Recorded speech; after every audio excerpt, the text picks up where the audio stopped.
We had a couple of surprises in Lake Martin waterfront home sales this month. There were 7 homes sold on the entire lake all month of February. Compare that to last February where 15 were sold. That means there was a decrease of about 53% year over year. Compare that to our 5-year average of 17 homes sold in the month. It's a decrease of about 59%. But that's only half the story. Look at what happened to inventory, because most of the time people say, well, that's because there's nothing to sell. Check this out. So inventory got interesting. This month we had about 105 homes for sale, and that's greater because it's up from last year. Last year we had 72 homes for sale.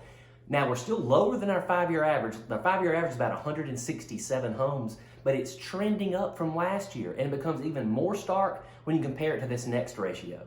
All right, this number becomes even more stark when you look at inventory to sales ratio. And what is that? That's where we're dividing the number of homes for sale by the number of homes that have sold. So what this means is the higher the number here, the more likely it's a buyer's market. The lower the number, it's a seller's market. There's no magic number. We're just looking for a trend, okay? But look at what's happening in February.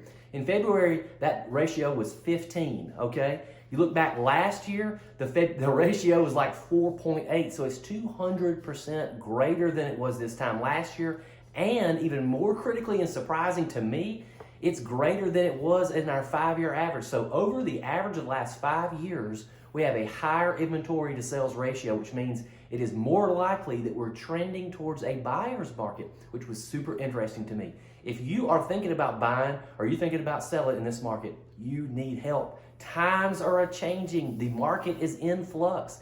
I do this for a living and I would love to help you out. I'm John Coley with Lake Martin Voice Realty. Thanks.